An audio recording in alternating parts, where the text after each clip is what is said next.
Hay que tener mucho cuidado con Carlos Cacho, ¿eh? Con las cosas que a ese chico le gusta. Ese chico, ya ustedes saben que ese chico es raro. Yo me vestí de mujer 1001 vez. Yo soy maricón, yo soy afeminado, cúrate de espanto, jódete si te jode. Si no es porque eres negro, si no porque eres chola, o si no porque eres muy cabro, eres un adulto y yo era un niño. Un adulto se fijó en ti y le gusta lo que te gusta a ti, aunque diga que no. Han matado a Marco Antonio y me metió otra cachetada que yo nunca lo he contado. Yo, Javier, te lo estoy contando a ti. Era la cara de la muerte. Me comenzó a agarrar patadas y con la lámpara de bronce le tiré en la cara. Estaba aterrado. ¿Cuándo dejamos de ser perseguidos para bailar libremente en cientos de discotecas gays en todo el Perú? Te invito a mirar en nuestra alcantarilla, en donde, lejos de victimizarnos, sobrevivimos a la peste y el escarnio, convirtiendo los despojos en opulencia. Desabróchate el cinturón, que hasta Mario Vargas Llosa, al ver a la chola chabuca, exclamó: ¿cómo estará el Perú, que la mujer más famosa es hombre? Este es el Perú que nunca te contaron. Bienvenido a nuestra Maricopedia. Hola, yo soy Javier Ponce y esto es Ausencia Cultural. Si el siglo XX terminó con Ernesto Pimentel, el siglo XXI comenzó con Carlos Cacho, mi invitado de hoy. Carlos, ¿cómo estás? Qué fuerte la presentación. ¿Por qué eres así tan grandilocuente, contundente, tan epopeico? No sé por qué, no sé cómo calificarte, no sé qué adjetivo. ¿Tú siempre has sido así? No, ahora nomás que tú has llegado. Con la vejez. Con la vejez me he puesto así. Te has vuelto así, monárquica. Monárquica. Pero me encanta, porque en este extraño camino de la vida que hemos tenido los dos, y por supuesto muchas personas como nosotros, ha habido cierta vulgarización y no tenemos, pues, un futuro claro, esperanzador de que el glamour va a volver, ¿no? Ya ni te hablan, la gente no saluda, de frente el like, no sé, todo es como que se simplificó, ¿no lo has sentido? Sí, además creen que como si no hubiera tiempo para eso, ¿no? Así es, y no es una cuestión de tiempo, no. yo creo que es una cuestión de formas. Por supuesto. O de diversión, en todo caso, porque Para también nada. hay que divertirse un poco haciendo estas cosas que hacemos ahora. Claro, o sea, relaja. Claro. Pero tampoco pierdas las formas para la vida. No hay nada más lindo que conocer a una persona educada. Para la vida, si es que esto Para que la tenemos se puede llamar vida. Para esa supervivencia, para ese trámite infernal que ha sido, pues, respirar. Y además en Perú, además, ¿no?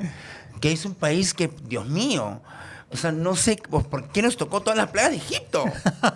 Cacho, cuando tú eras niño, ¿cuál fue el primer momento en el que tú te das cuenta que tú eras distinto, que eras diferente, Ya, que eras claro. gay? O sea, Claro, que sí. no había todavía esa etiqueta de pronto. No veías etiquetas. Pero ¿cuál sí. fue tu momento ajá? El momento en el que tú dijiste, ajá, Claro, esto soy. Claro, cuando yo ajusté. Claro. Dije, ¡ay! Ya. Ajá. Mira, en el momento en que mi madre se maquillaba. Y mi mamá era de ponerse sola las pestañas, que eso era increíble. Yo nunca vi, o he visto a muy pocas personas ponerse solas las pestañas. Con la pinza ponía el pegamento y luego bajaba la mirada y ¡plac! Se la clavaba. Y eso era alucinante para mí. Y yo no me movía de la banquita al costado de ella. Esa mutación de ama de casa a diva del cine mexicano era fantástica para mí. Era como que una superhéroe que tenía en su cuarto los elementos para convertirse en la gran diva que iba a realizar una misión importante. No sé, yo lo graficaba así de niño. Era como una espía, una Mata-Hari. Era algo que yo decía, mi mamá tiene algo importante que hacer hoy. Se está maquillando. Y ella entraba también en personajes, es decir, Totalmente. cambiaba la actitud y todo. Totalmente. Mi madre vestía espectacular. A pesar que era una chica de barrio, era una chica pobre, pero te tocó, pues. Te tocó ese verse bien, ese buen ver, ese buen lucir, ese caché, que no todo el mundo lo tiene. Incluso no lo tiene gente que tiene mucho dinero y mucho bolengo. Hay gente que nació en cuna de oro, pero pasa desapercibida. ¿Y tú crees que de la manera que como tú te ves, Ajá. como tú te ves al espejo, Soy mi mamá. de esa manera tú te tratas a ti mismo? Totalmente. Es decir, que tiene que ver con la autoestima también, tu imagen. Siempre, porque yo soy un sacerdote de la estética. Un zar, querido, un Bueno, zar de la belleza. Bueno, gracias, mi amor. Ese es un bonito título que mis buenos amigos me pusieron y que la prensa lo aceptó. El zar, o sea, ¿me entiendes? No es una cosa, no es poca cosa. No, es el emperador. Claro, es por la favor, máxima autoridad. Claro, al César lo que es del César, pero al zar lo que es Lo del que zar. es esa. Por favor. Entonces, De todas las Rusias. que además, claro, y eso me parece a mí, primero que nada, una responsabilidad, porque no puedes no hacerle honor a lo que la gente piensa de ti. Esos reconocimientos, que por supuesto me los tomo ya, ahora de grande me los tomo ya con soda, porque cuando eres chico te empavonas y te alocas, y yo flotaba, pues. Y eso es porque pues cuando eres joven no manejas, digamos, tanto reconocimiento, tanta popularidad. Ahora que tengo 53 años, como que ya, muchas gracias, pero bueno, no es así. No, pero antes yo decía, eso y más.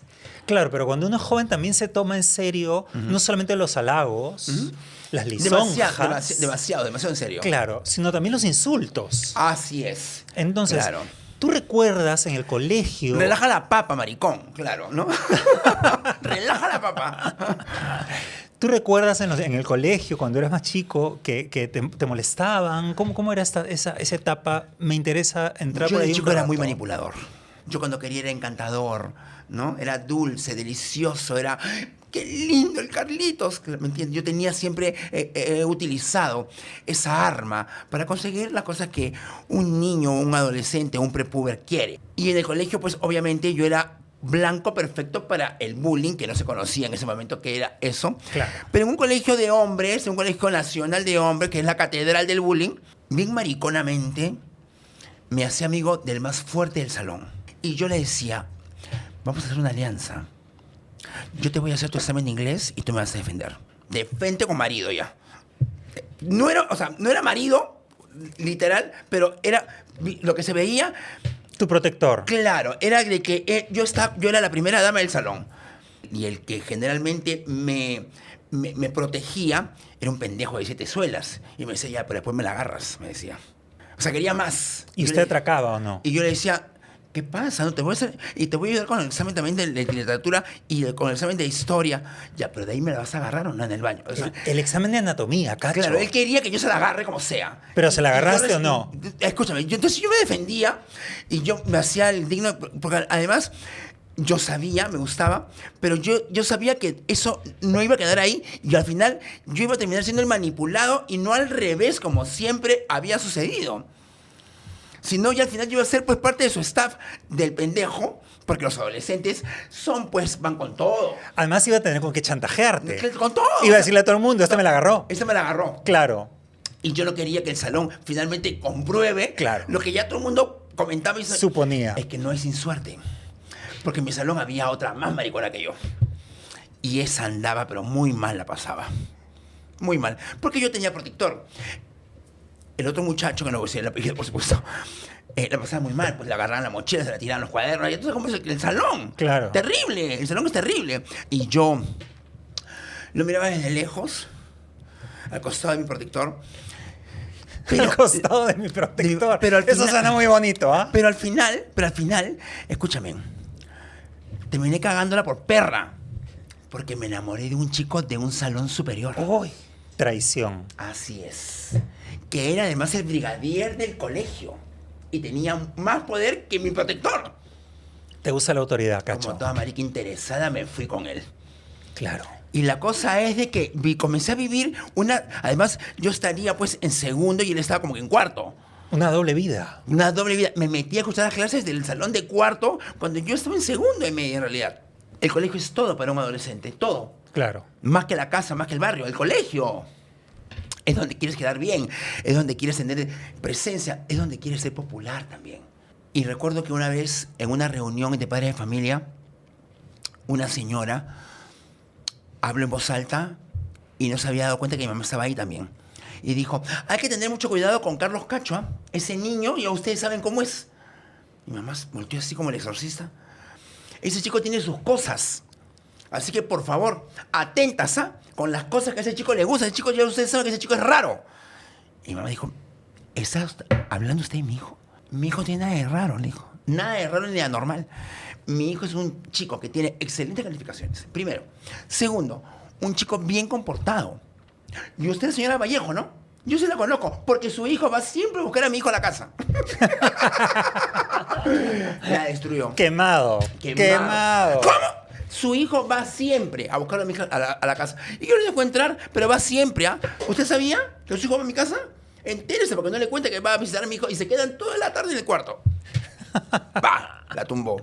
Nosotros hemos tenido que desarrollar de todas maneras un efectivo, digamos, entrenamiento para soportar cualquier cosa que nos pueda suceder, porque en Perú, cuando tú eres un adolescente gay y de los 80s, presa fácil para cualquier situación. Era una mierda. Terrible. ¿Qué pasó con la primera vez que te enamoras? Porque ese es un momento en el cual hay una vulnerabilidad y un pánico de cómo vas a ser aceptado, porque una cosa que ya, buscar sexo y que te rechacen, no importa, te buscas otro. Claro. Pero ¿qué pasó cuando te enamoraste? Pero es un golpe igual, ¿ah? Ah, claro, por supuesto. Rebotar es un golpe. Sí. Porque además yo la calculaba siempre. Además, la diferencia entre la sexualidad y el amor cuando uno es chico no está Además, muy clara. Yo era muy agrandado.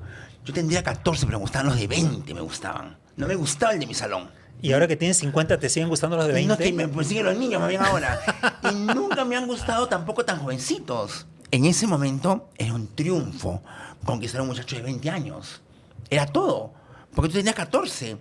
Y ellos ya tenían documentos, eran ya ciudadanos. Él era un adulto y yo era un niño. O sea, él tendría 19, 20 años y yo tendría 13, 14. Y el criterio es del adulto, finalmente. Sí. Así es. Pero yo sabía que yo iba. O sea, no es que él me motivaba o me inducía. No, yo sabía que jugaba. Y me encantaba, porque finalmente estaba desarrollando y descubriendo quién yo era sexualmente y manipulaba la situación porque yo sabía que también a él le gustaba. Y yo con él y mi corazón latía. Ese tipo de cosas que uno vive cuando es adolescente, cuando es un chico gay y tiene una persona más grande que te alcahuetea, que te dice sí. Te enamoras de esa persona porque finalmente es un logro, es un triunfo en tu pequeño círculo social, en tu pequeña mentalidad. Estás disfrutando de que un adulto se fijó en ti y lo tienes loco por ti y le gusta lo que te gusta a ti, aunque diga que no, a él le gusta también, que no se haga, porque me besa. Entonces ese tipo de cosas van construyendo finalmente a una persona segura también, porque no soy producto de un padrino morboso que me manoseaba, no. Lo mío fue... Eras tú el que manoseaba al adulto. Claro, o sea, no era el doctor y la enfermaza. Realmente era una situación excitante, mi corazón latía, tenía miedo que nos descubran. Ese tipo de sensaciones las viví. Como no, por supuesto. Pero lo recuerdo hasta ahora con sonrisa. No con llanto, no con tristeza, no con vergüenza, no. Lo recuerdo como un paso a paso de desarrollo sexual agradable. Y yo sabía de que lo iba a encontrar. ¿Me entiendes? Era una persona que no desaparecía. Porque en cada reunión que había en mi casa o en la casa de mis tíos, esos esposos iban porque eran íntimos de la familia. Y el tema era con el hijo de ellos. Claro, tu padre era guardia civil, era policía. Guardia civil. ¿Él tuvo contigo algún tipo de mensaje estricto? No. Esta cosa machista que normalmente No, tiene algunos uniformados. Porque te lo no? estoy contando, entonces mis padres seguramente ya se habían dado cuenta de cómo venía el tema, porque pues en el colegio cuando tienes esa edad también rige también la ley del más fuerte. Y ellos, ¿no? Es niña, ¿me entiendes? Ese tipo de bromas en el salón es terrible, pero porque los fuertes me agarraban y venía otro y me besaba en la boca y yo, no, yo no quería. No me gustaba... Que te expongan. Claro. Lo y que te fuercen, claro. Claro, eso es lo que no me gustaba. ¿Y cuál fue tu primer amigo gay, así que con el que tú te sintieras que era tu igual y que pudieras hacer tu patota, irte a la discoteca, etcétera? ¿Sabes? Bueno, tuve dos. Yo el Capayachi, que lo veo hasta ahora, por supuesto, que era la marica del A, yo era del B. Rivales acérrimos, ¿no? Porque él reinaba en su salón y yo en el mío. Pero también en el barrio yo jugaba vóley. Entonces yo tenía a Cristian, que es mi amigo, que era fabuloso, era de mi edad. Y tenía él mucha libertad porque sus padres vivían en Estados Unidos. Y él vivía con sus hermanos nada más. Uh-huh. Entonces él no tenía el yugo de papá y mamá, ¿no? Cada vez que había un problema, los padres tenían que llamar por teléfono de Estados Unidos y decirle, ¿qué está pasando, Cristian? Por favor, compórtate con tus hermanos. era más libre. Y gritar por el teléfono, porque en esa época no había una buena señal como para nada. O sea, todo era...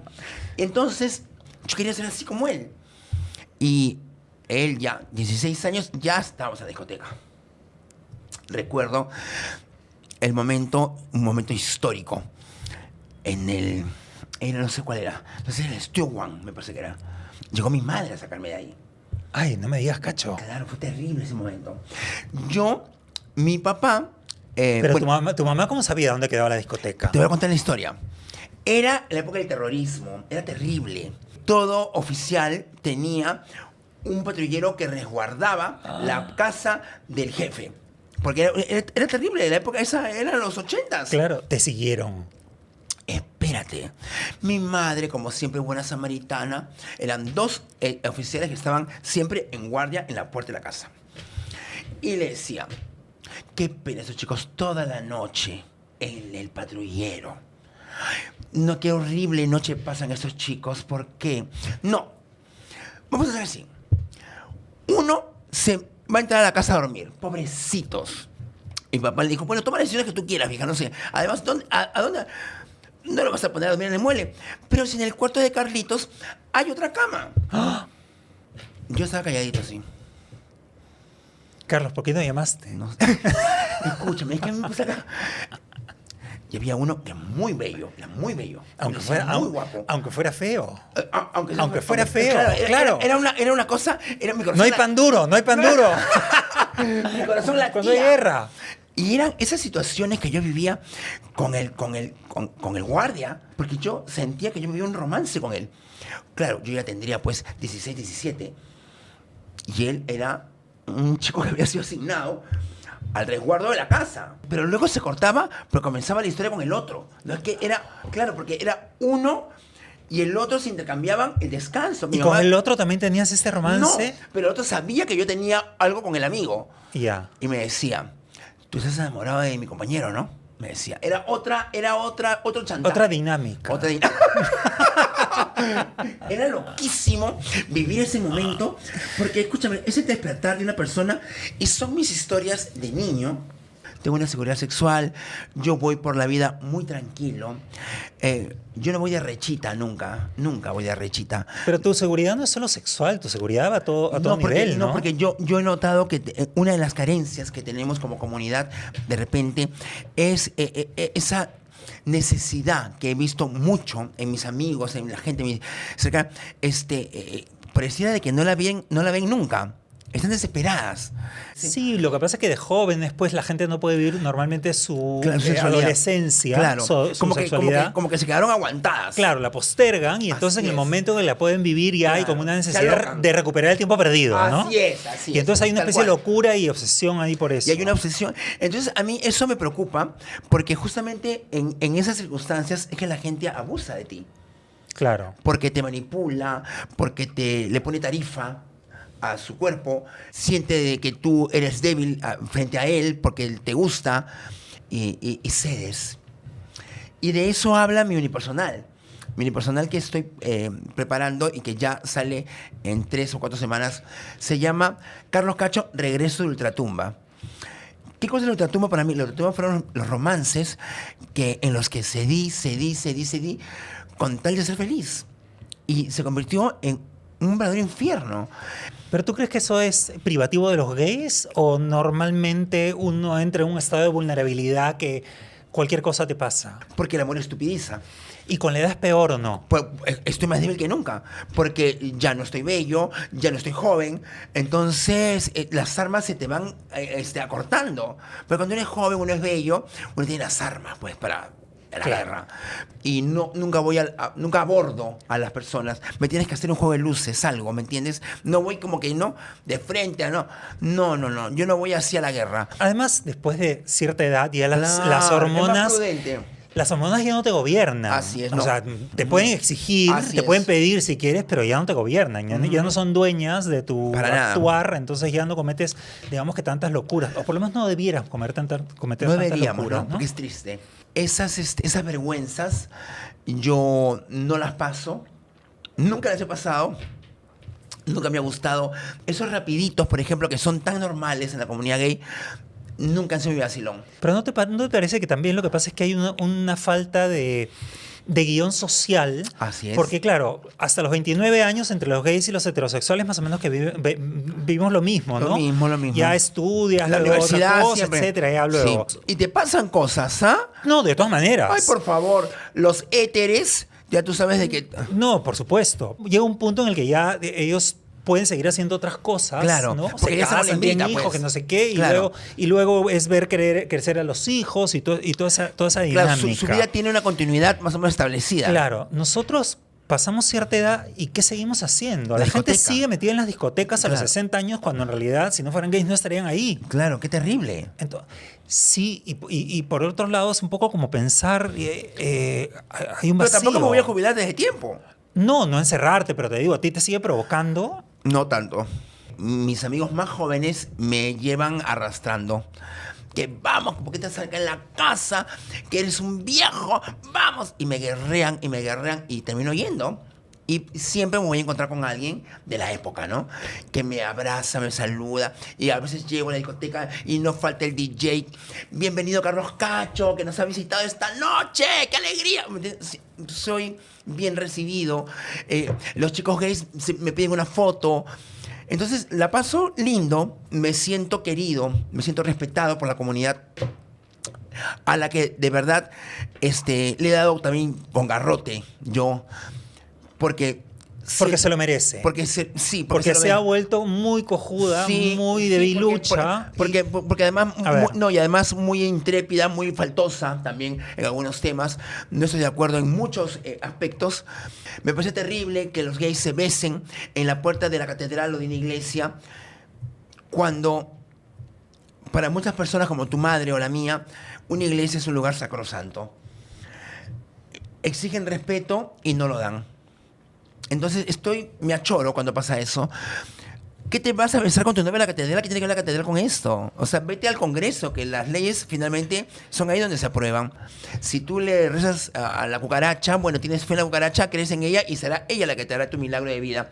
Pero para muchas personas como mi familia, la iglesia católica es respetada. Soy un hombre de fe también yo. Y las tetas, o sea, eso creo que no nos va a llevar a un buen puerto. Las cosas tienen que manejarse de una manera más inteligente. Entiendo, no tengo ningún problema ni con los gays, ni con las travestis, ni con las trans, que siempre ellos, las personas que no están de acuerdo con mi pensamiento, me han querido a mí enfrentar a ese grupo nuestro. Y no hay una mentira más grande que esa. Tengo grandes amigas transexuales, yo me vestí de mujer 1001 vez. La comunidad gay es, como no, con Namin Timoico, con Toño Rodríguez, con Las Paletazo y con Beto Ortiz también, y con Carlos Bruce. O sea, si tú vas a ir por la vida diciendo de que no, porque como yo soy abogado y él es peluquero, hay niveles. Entonces, ahí yo soy arquitecto y tú eres enfermero, maricón. Así que, como yo soy arquitecto, con mi gente de arquitectura y tú con tus enfermeros. Entonces, esa segregación que se ha dado siempre... ¿Pero tú crees que siempre se ha dado? A mí me da la sensación de que en los 80s y 90s... Ha mejorado un poco, es verdad. Yo siento que en esa época había discriminación afuera, pero adentro de las discotecas éramos todos tan marginales que un poco Pero, como que escucha, daba igual. Mira, los gays te marginan primero porque eres pobre. Si no eres pobre, porque eres negro. Si no, porque eres chola, o si no, porque eres muy cabro. Siempre va a haber una manera de bajarte los caballos dentro de la comunidad, y esa es una tarea pendiente que debemos resolver entre nosotros, además. Creo que no hay mucho futuro por más marcha que hagamos. Y además, hacen la marcha, llegan a la Plaza San Martín, y de ahí, ¿qué cosa?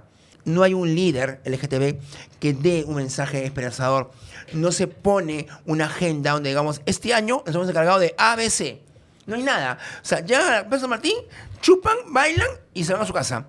No hay un mensaje. Además, solo hay lloriqueo ahora. Claro, lloriqueo. Lloriqueo y victimización, ¿no? Claro.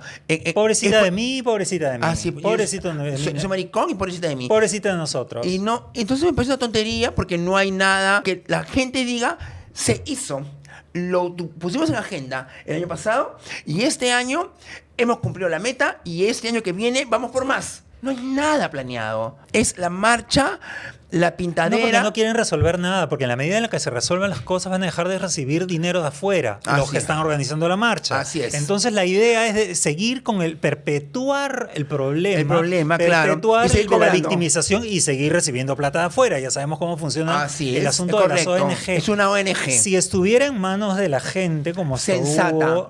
De la gente como nosotros, es Claro. decir, de la gente de a pie, que no Claro. pertenece a ningún partido ni a ningún grupo A ningún político. partido, a ningún color político.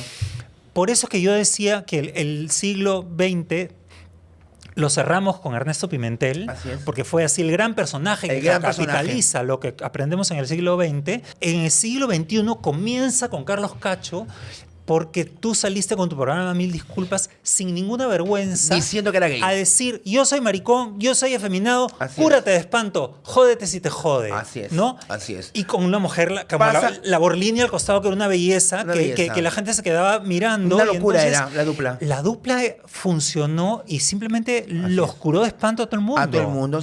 Le pasamos el huevo a todos. Exacto. Y realmente la gente se dejó de cojudeces. Sin ninguna vergüenza y sin esconderte detrás de ningún personaje. Así es. Y sin decir tengo enamorada. Claro. No.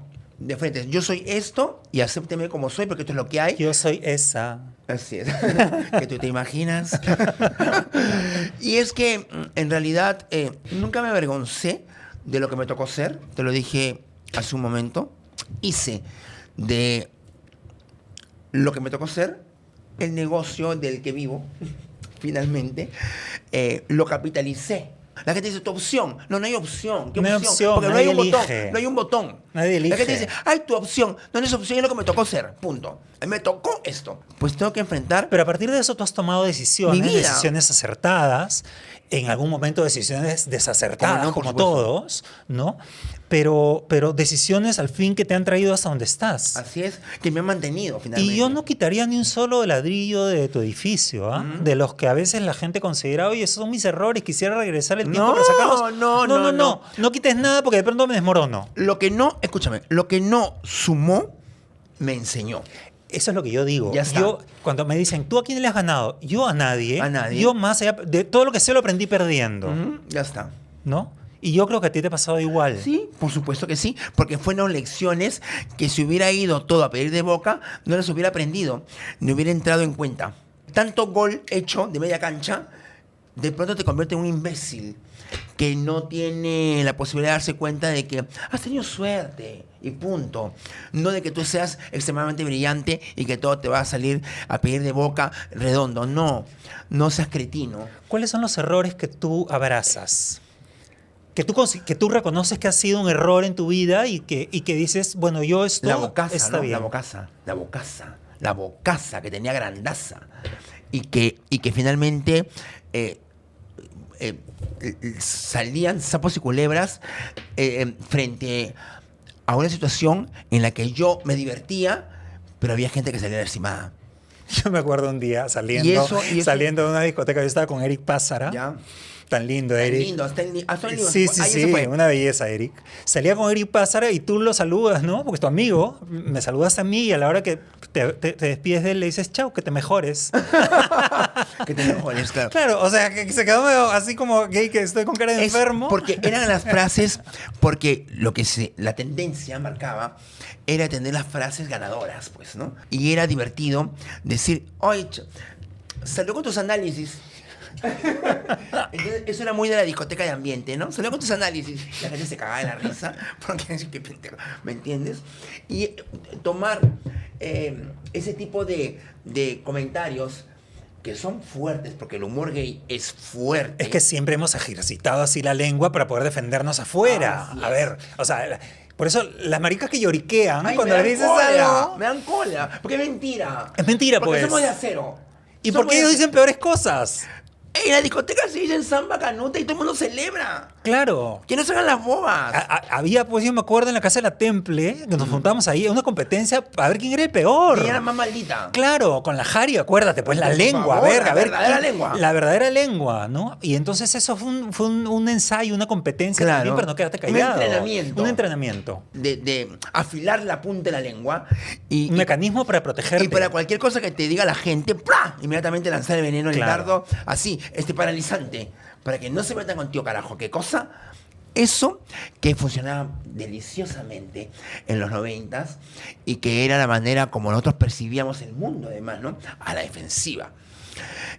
Nos hizo también ya mejorarlo, porque lo que al principio era chocante, después también lo estilizamos. Claro. Lo hicimos también, lo hicimos barroco. Le quitabas la carga del insulto. No porque te dices maricón, no sé qué cosa, maricón. Claro, ¿Por qué le dices maricón? Porque entre nosotros nos mariconeamos, igual que entre los sí. negros se pueden negrear. Así es. Nosotros nos mariconeamos para Así que el día es. que nos digan maricón en la calle. Ya no lo choque. Claro, es una cosa más. Claro. Sí, me estás describiendo. Normal, Claro. no tengo ningún problema. Además, ¿quién tiene el cabrómetro oficial para decir qué tan maricón puede ser? O sea, ay, este es muy maricón, ya se pasó. No, next. Poco menos, next. No. Tú fuiste todo lo maricón que se podía hacer. En realidad, Y la gente te respetó, y la gente te aceptó y te quiso. La gente me quiso por la honestidad frente a eso. Porque una persona que no es honesta con sexualidad, no es honesta con nada en su vida. No me preocupo por si se me cae un par de plumas acá, o 4 o 10. No me molesta. Y tampoco voy por la vida engrosando la voz para que la gente piense de que soy hijo único y no maricón. No Ay, tengo sería horrible. eso, dejándome, no sé, la barba o dejándome algunos elementos. Y si tú eres maricón, se te va a notar, así te hacen smoking, como James Bond. ¿Y por qué el mall te nombra persona non grata? Ay, fue terrible eso. El movimiento homosexual de Lima. Claro, pero solo Lima, amiga. O sea, si tú eres de Huancayo, de sí, Puno, no. no estabas incluida. No Escucha, hay cobertura, la no hay cobertura. No hay cobertura, no hay señal. La gente se persinaba. Porque qué maricona es esta. Dios mío, y vendrán tiempos peores. Y bolas de fuego del cielo caerán y sonarán trompetas.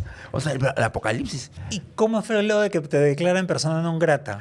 Yo, en el maquillaje, yo ya era un chico y me iba siempre a las entrevistas porque me invitaban. Beto Ortiz era uno de los primeros que me invitaban a hablar y a decir cosas que le parecían a él también una voz. Gisela también te invitaba a su programa. Sí, ¿no? claro. Entonces yo ya tenía una voz. Y además, como miembro de la comunidad, pues había que escucharlo, ¿no? ¿Por qué no? Yo también soy parte de la comunidad, ¿qué tal, concha? No sé qué cosa dije, me parece que fue como siempre el tema del matrimonio, me parece que fue. No recuerdo ya lo que fue. Porque yo dije, si tanto se quieren casar, que se casen, pues carajo, que se casen, pero sin derecho de divorcio, a ver cómo les va. Fue un detonante, se ofendieron, rajaron las vestiduras. Él no es una persona que apoya a la comunidad. Mira lo que ha dicho, que aprueben el matrimonio, pero sin derecho de divorcio, burlándose de nosotros. Y lo satanizaron, lo ridiculizaron. El lloriqueo de La típico, guachafería. el lloriqueo. Porque en realidad yo sí soy una persona que cree de que por qué vamos a copiar una fórmula de convivencia como es el matrimonio, que en su versión original, que es la versión heterosexual, ya se ha demostrado que ha fracasado. Porque vamos a copiar ese molde para nosotros si ya sabemos que en la versión original no ha funcionado. Porque hay algo ahí de competencia, hay algo ahí también de vanidad, hay algo ahí también de juerga. Yo percibo mi olfato, que es bastante sensible, me dice que no es mucho por lo sentimental, me da la impresión que es por lo social. Yo así lo veo, así lo intuyo. Es mi percepción. No, la propuesta de matrimonio de algunos, otros la llaman unión civil, ¿no? Ajá. Según los formatos, es para poder tener los mismos derechos patrimoniales Ya. y de decisión cuando tu pareja tiene algún Así problema es, médico, claro. alguna de estas cosas, ¿no? Una garantía civil. Claro, Ya. claro.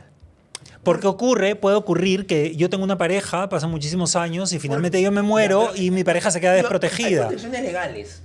¿Por qué te casas? Por amor, señor. Por ventura. Dos personas se casan por amor. El amor no está legislado. El amor no está judicializado. no te olvides del principal motivo por el cual tú decides convivir con alguien. Es por amor, corazón. Claro, pero cuando la pareja deja de amarse, que es lo que Así ocurre es, con el tiempo, así es. están protegidos por algunos derechos, Claro, ambas partes. para que nadie se desentienda del otro. Claro, claro, que finalmente se construye una sociedad entre Pero las hay dos formas personas y claro. bueno, para proteger a los hijos, ¿no? Si es que hay hijos, pero Sí, no que- necesariamente tiene que haber. Porque de ahí viene la adopción. Ahora, si tú finalmente quieres proteger a alguien, lo puedes hacer de muchas maneras, hasta adoptando a la persona con la que estás, pero finalmente si eres una persona que tiene una fortuna importante por la cual velar, tienes que tomar decisiones drásticas, y si tú no quieres desamparar a la persona que te ayudó a construirla, entonces pues hasta adoptarlo, protegerlo, nombrarlo heredero de ABC, ponerle cosas a su nombre. Ahí se ve realmente la confianza y el amor que le tienes a la persona con la que has convivido muchos años. Entonces estás en contra del matrimonio. No he dicho eso. Creo en el amor. Mis padres me demostraron que el amor existe. Estuvieron juntos más de 50 años y fue fabuloso ver cómo ellos que se separaron. La manera como mi madre se despide de él en el entierro de mi papá fue una cosa de epopeya. Mi madre se levantó temblando después de que mi padre había estado conectado y enfrentando una situación triste por más de 20 años. Y mi madre nunca le podía tocar el tema de que firme los permisos para que, ¿no?, termine de partir. Ahí todavía está mi marido, dice mi mamá. Ahí está mi marido y no voy a permitir que nadie lo toque. Verla como mañana lo bañaba, lo afeitaba, le hablaba, le cantaba, se sentaba al costado de la cama a leerle algo. Ese amor que yo veía de dos viejos de 78 años, dije, puta madre, el amor existe. Estuvieron juntos hasta el final. Y mi madre, cuando entierra a mi papá, se para con las justas. Hasta el final quería verlo porque está bajando el cajón y quiso ver, se metió su cabeza al hueco, desesperada, y dijo, tiene una flor, espérame, viejo. O sea, ¿qué quieres que te diga? ¿Cómo no voy a creer en el amor? Por supuesto que creo en él. Lo he visto con mis padres. De una manera totalmente poderosa, hermosa, dolorosa. ¿Y tú crees que ese amor puede existir entre dos hombres? Sí, yo creo que sí. He amado fuertemente en mi vida. Me han amado también de una manera muy fuerte y a veces he traicionado yo y me han traicionado también. Porque yo creo que en realidad el problema es que no sabemos amar. Porque, o sea, definitivamente hay enamoramiento y hay intensidad. Es real. Pero claro, por supuesto, la sentimos y es real. Pero luego se diluye. Se diluye. Se diluye en el tiempo, porque se no lo diluye en la valoramos. costumbre. Y cuando nos damos cuenta a la persona que hemos perdido, es demasiado tarde. ¿Y tú crees que es por falta de una institución, por falta de un guión social, porque no hay nadie a favor? No, la solidez emocional que no tenemos todavía como sociedad. Los homosexuales no tenemos solidez emocional. No tenemos una solidez emocional todavía. No la hemos construido todavía. ¿Por qué? Porque hay temas, no es que sean más importantes para nuestra tranquilidad, sino más urgentes. Como por ejemplo. El respeto, el que no te boten del trabajo por maricón, el desamparo en un seguro de vida cuando estás enfermo. Ese tipo de ausencias hacen que seamos personas altamente inseguras en nuestra vida. Pero ¿no te parece que entre los homosexuales también hay como un culto a la belleza excesivo y a la juventud? Así y es. Cuando eso se acaba o se acaba el es. atractivo físico, como no se ha construido nada normalmente, la cosa se acaba. Son armaduras, ¿ah? Es como la plata, ¿no? ¿Por qué quieres tener plata? Cuando eres gay, tienes una obsesión por el dinero porque protege. Si tú tienes una solvencia económica, es muy probable que te falten medios al respeto, que tengas siempre gente a tu lado, que no seas vulnerable, ¿no? Pero también que se te acerquen los vividores y puede pasar cosas terribles que ya hemos visto. Pero también es bien triste porque la gente dice, este cabro tamicio, entonces es fuerte también, es insulto, porque te está diciendo maricón y te está diciendo que eres una porquería porque no tienes un centavo. ¿Y por qué con los años uno va bajando las defensas y se vuelve más vulnerable a gente que se aprovecha de esa situación y te puede poner incluso en peligro de muerte? Vida, claro. Nunca te olvides, mataron a mi amigo Marco Antonio. O sea, la situación que yo he vivido tras la muerte de Marco Antonio fue terrible. Lo mató su amante. O sea, por eso te pregunto. Las cosas como son. Lo ahorcó con el cable de la laptop. Cuando me llama Pablo Oliva, uno de sus peluqueros de su equipo, que además es mi amigo, y me dice, Carlos, mataron a Marco Antonio. Entonces yo estaba trabajando. ¿Cómo? Mataron a Marco Antonio. Y yo estaba maquillando y yo con el celular, ¿cómo? Me entró... mi cabeza da vuelta, y me caí y viene la administradora de Amarich y me recoge del suelo. Y le digo, han matado a Marco Antonio. ¿Cómo? Han matado a Marco Antonio. Y yo le dije a la clienta, no puedo seguir atendiéndola. Y la clienta me dijo, no te preocupes, Carlos, anda. Y yo salgo, ese momento yo lo recuerdo, fue terrible. Yo salía agarrándome de las paredes de la peluquería. Yo estaba trabajando en Amarich de primavera. Me agarré del mostrador un rato a respirar y le dije, China, a la recepcionista, China, dame agua. Y ellos fueron por agua, pero cuando regresaron con el vaso yo ya no estaba. Me dejaron manejar. Subí al auto. Conduje hasta San Isidro. Lloraba en el camino. No, escucha, el momento lo recuerdo, fue terrible para mí. Lloraba y casi me mato 1000 veces porque por el celular marcaba, ¿qué está pasando? Y no me contestaba, la hermana no me contestaba. Llego a la casa de Marco Antonio. La policía había cerrado la puerta de la casa, la policía fiscal. Había un cadáver adentro. La policía me dijo, no puede entrar. ¿Qué cosa le dije? Yo voy a entrar, deme permiso, le dije. Yo voy a entrar. Me dijo, Carlos, no puedes entrar. Deme permiso. Yo voy a entrar, le dije. Es mi hermano el que está adentro.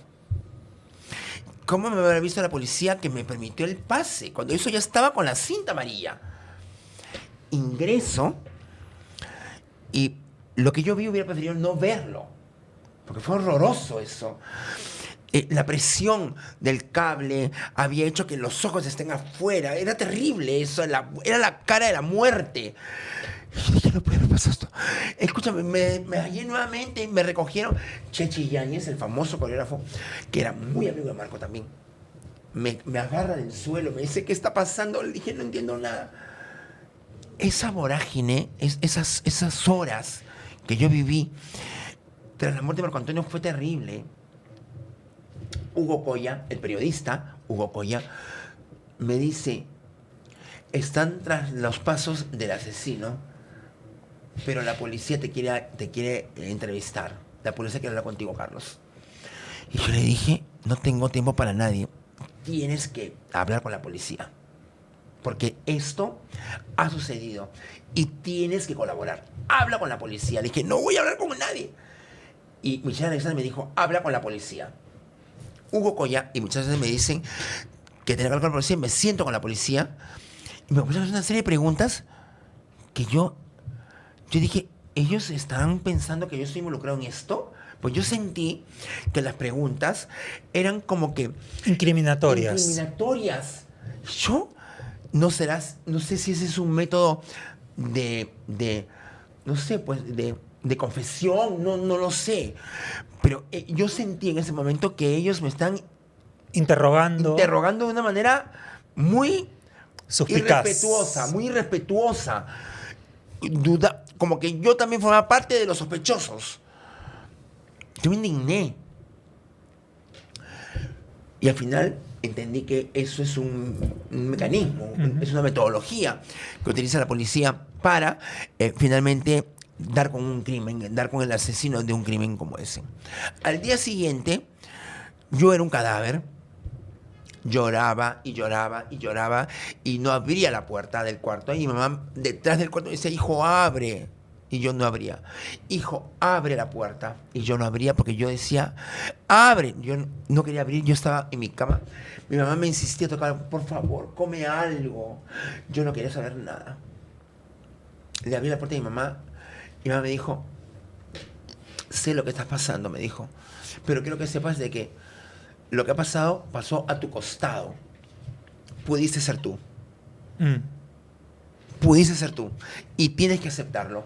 Me dijo, te están llamando como locos al teléfono de la casa. Contesta. Porque me parece que es la policía. Y tienes que ir a dar tu testimonio y tu declaración. Enfrente a lo que está sucediendo. No puedes llorar en tu cama. Me dijo, han matado a Marco Antonio. Es una realidad, está muerto. Así que si la policía te llama 1000 veces vas a ir. Volví a ir y a mitad de interrogatorio me llama Hugo Coya. Y me dice, ya sabemos quién es el asesino. Es Jorge Glenny. ¿Quién es? Y yo le dije, Jorge Glenny, no sé quién es. ¿Cómo? Ya están las huellas por todos lados, ya está con la luz de la pared, ¿no? Es él. Y yo, ¿quién es Jorge Glenny? Tienes que conocerlo. Jorge Glenny, yo no. Y luego Pablo Oliva me dice, Coco, es Coco. Porque yo le decíamos Coco, pues.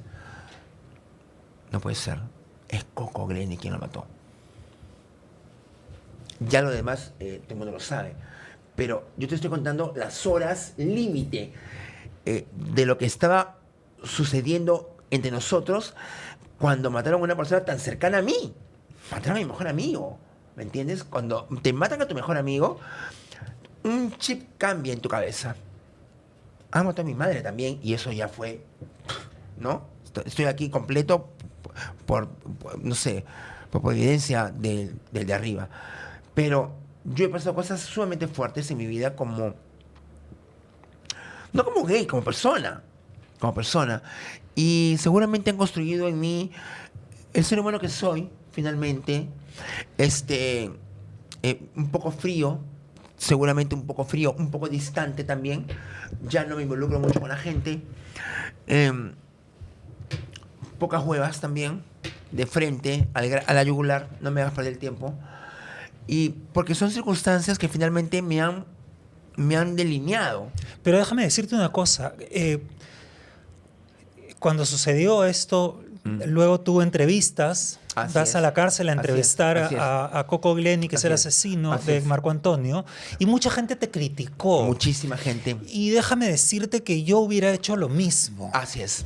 Yo hubiera hecho lo mismo porque la curiosidad, el interés periodístico, la manera, la necesidad de documentar, el querer saber qué cosa podría yo haber hecho para evitar una cosa en mí mismo. Yo hubiera hecho lo mismo, aunque hubiera tenido que tragarme el sapo y las ganas de asesinarlo yo mismo después, ¿ah? Mira, que estoy seguro que también te pasó. Nosotros estábamos lanzando un nuevo programa de televisión con Michelle Alexander y se nos ocurrió. Como primicia periodística era válida. Acá el problema era muy sencillo. ¿Cómo lo iba a tomar la familia? Esa fue mi preocupación. La familia. Hablé con sus hermanas y yo les dije que yo iba a ir a la cárcel a pedir permiso para entrevistar a Coco y para que eso salga en la primera edición del nuevo programa que yo estaba sacando. Las hermanas me dijeron, ¿tú crees que eso te va a ayudar? Yo pienso que sí. Como documento periodístico, creo que, claro que sí, es importante. Por supuesto.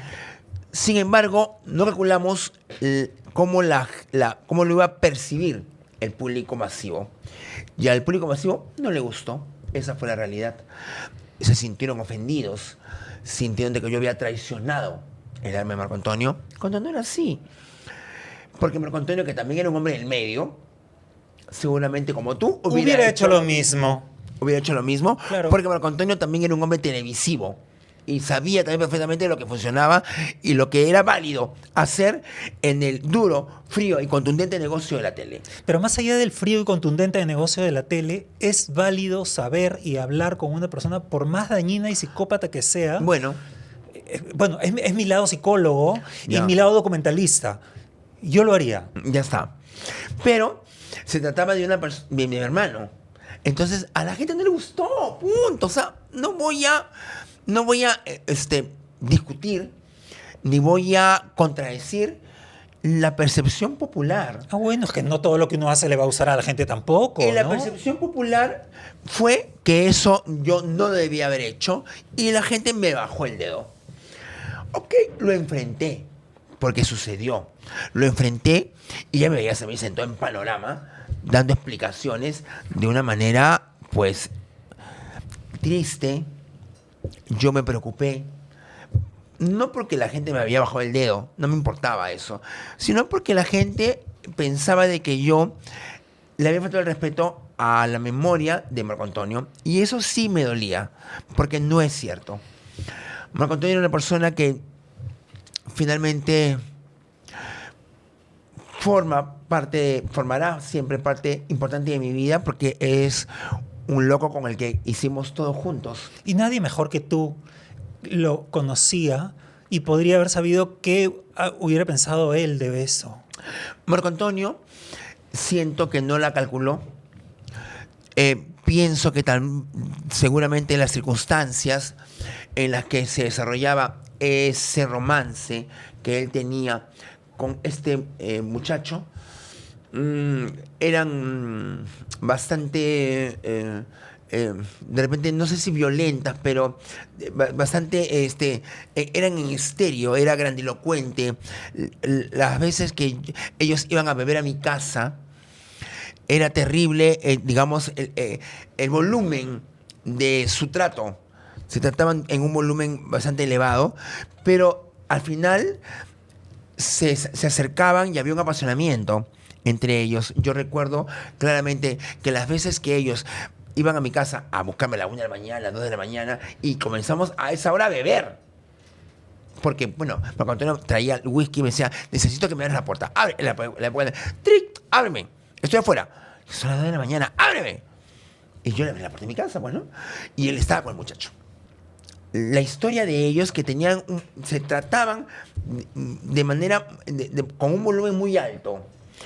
Así les gustaba, así lo disfrutaban, pues se veía que lo disfrutaban, se reían mucho, pero mira cómo terminó la historia, ¿no? Cuando me dices volumen alto, ¿era un nivel de violencia auditiva o Así también es. física? No, era una violencia auditiva.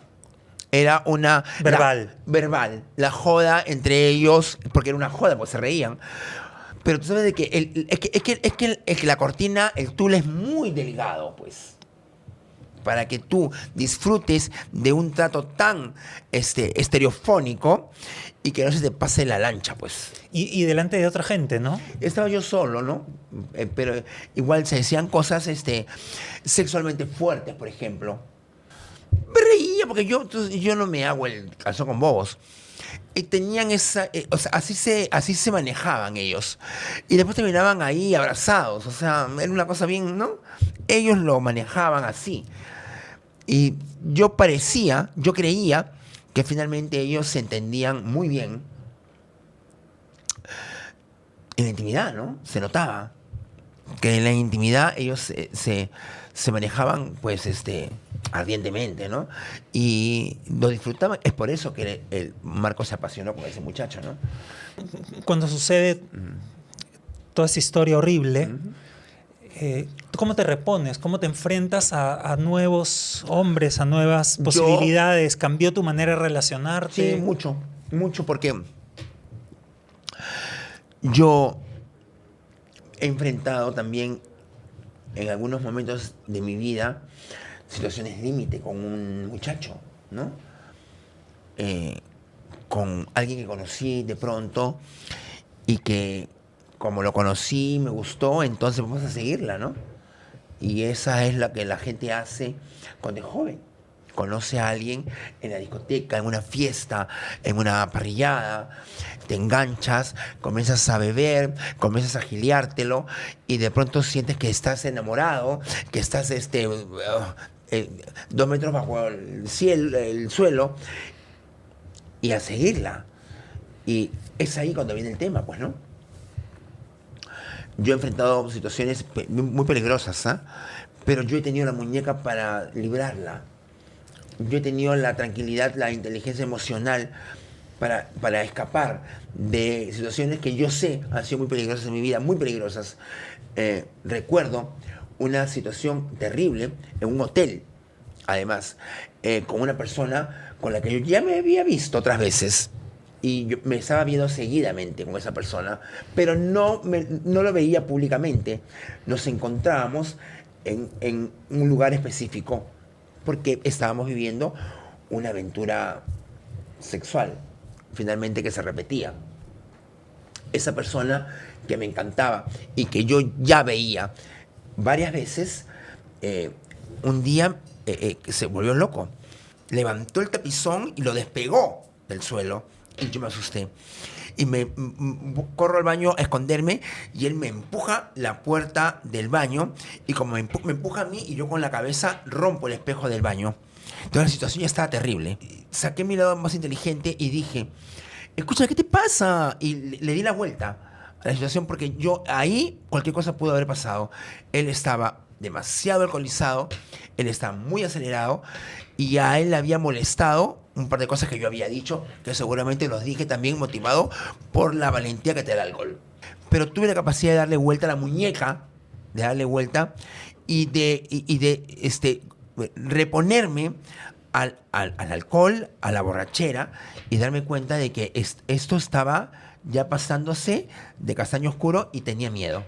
Y que esto finalmente pudo haber terminado en otra desgracia terrible.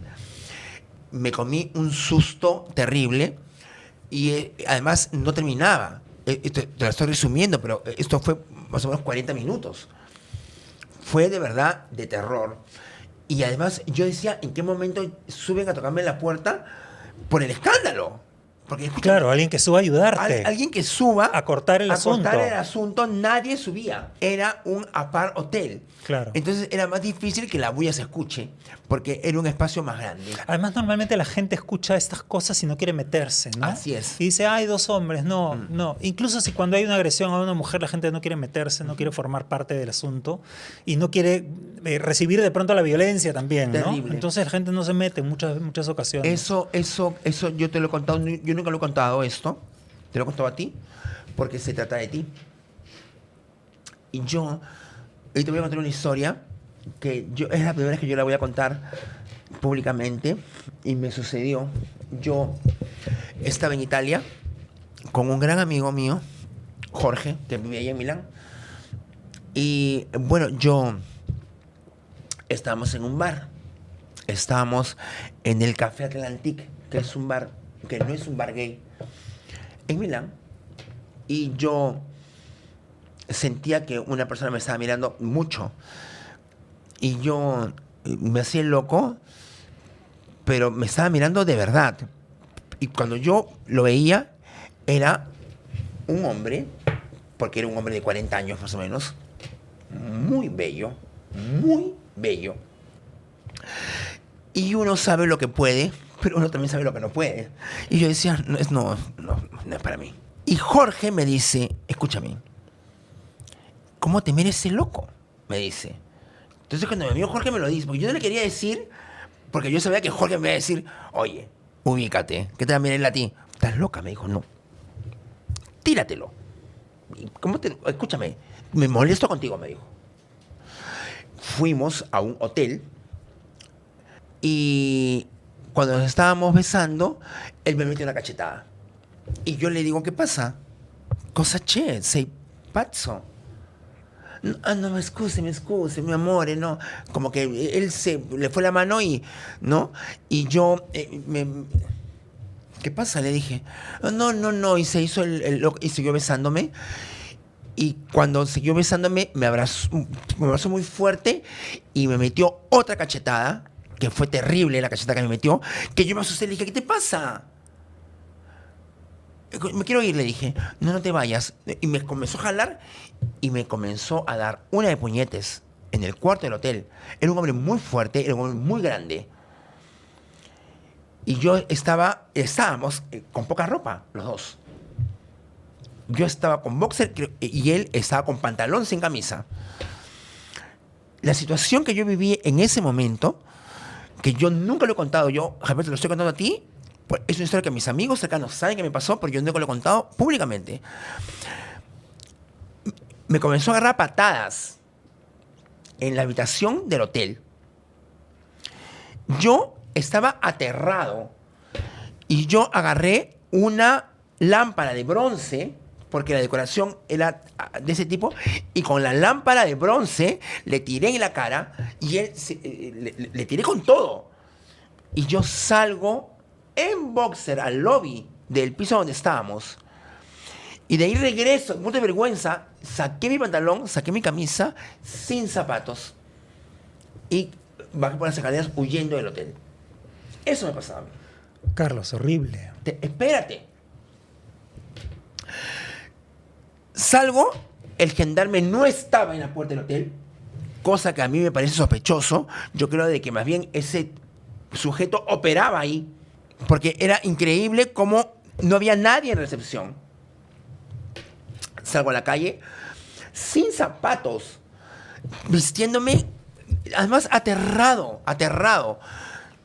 Y lo llamo a Jorge y me dice, ¿dónde estás? Le digo, el hombre me ha estado pegando. ¿Cómo? El hombre me ha estado pegando. El guapo. Sí, no sabes la tanda que me ha dado. ¿Dónde estás? Estoy acá, por Corso, Buenos Aires. No conozco la calle, le digo. ¿Qué? No te vas a ir, voy a recogerte. Y mi amigo Jorge me rescató. Esa situación es terrible porque luego pasan los meses y yo me lo vuelvo a encontrar. Yo me lo voy a encontrar a él en unas circunstancias que prefiero no contar. Y él intentó nuevamente seducirme. Nuevamente. Un psicópata. Un psicópata. Y yo huía de él. Y él me correteaba. Que lo disculpe por la vez pasada, que se volvió loco, que el alcohol. Y que por favor venga nuevamente. Escúchame, era un hombre extremadamente bello. Era un hombre de 40 años, en el esplendor de su juventud. Y era un loco que va por la vida agrediendo gente. Claro, peligrosísimo. Peligrosísimo. Pero bueno, felizmente te libraste de esa serial situación. Killer que yo lo he vivido, ¿me entiendes? Yo estoy contando esa historia que mis amigos, cuando lo escuchen, van a decir, ¿te animaste a contarla? Porque la gente de mi entorno íntimo lo he contado muchas veces en mi casa. Para que sepan lo que yo he pasado también. Yo nunca lo había contado ahora frente a una cámara, ¿no? Te lo cuento a ti. Te agradezco enormemente, Carlos, la sinceridad para contarnos esto, para compartir estas historias horribles, porque la gente cree a veces que porque eres guapo, porque eres famoso, porque eres inteligente y porque tienes una gran personalidad, No sé, claro. estás libre de peligros y nadie está Y no libre es así. de peligros. Entonces, me parece absolutamente valioso que hayas compartido esto con Así nosotros. es, lo he contado con mucho cariño para que la gente sepa lo que era una tentación, lo que era un hombre bello. Y tú sabes, cuando el italiano es bello, Es bello. Es bello. Pero también puede ser muy peligroso. Así es. Carlos, querido, muchísimas gracias Me encanta. por esto, por todo. Bueno, Te amo. yo también, tú sabes. Lo sabes. Tú sabes. Sabemos que nos queremos Nos hacer. amamos. Y estoy feliz de tu amistad. Me siento honrado de ser un invitado a tu programa. Me siento contento que me consideres siempre en todos tus momentos. Que tengamos este grado de amistad, de sinceridad, de buena voluntad. Este affair que tú y yo tenemos constantemente ya hace bastante tiempo. Me hace feliz. Quiero que sepas que me siento contento de tenerte cerca, de formar parte de tu grupo de amigos. Es un honor conocerte. Y me siento muy feliz que haya gente como tú en el ambiente peruano gay. Gracias por todo. Gracias a ti, Carlos. Yo, tú sabes, la admiración, el respeto, el agradecimiento y el absoluto cariño que te tengo, que nos tenemos hace muchísimos años. Tú sabes que es mutuo. Gracias por estar juntos con una sensatez privilegiada para manejar las cosas de una manera elocuente, sin apasionamientos y con gracia y salero, como siempre nos Como gusta. se debe, como se debe. Y olé, y olé. Salud, por favor. Salud, querido. Muchísimas gracias. Uy, qué rico trago. De verdad que sí. La verdad que sí. Muchísimas gracias. Si ustedes quieren saber más de estas y otras historias, la pueden encontrar en Crónicas Maricas. Y por supuesto, hemos estado una vez más en Metro Studio con Miguel Horna en los controles, con la producción de Sabino Álvarez y con la asistencia de Andrés Giordano. Un beso enorme y una risa inmensa. Gracias. Gracias.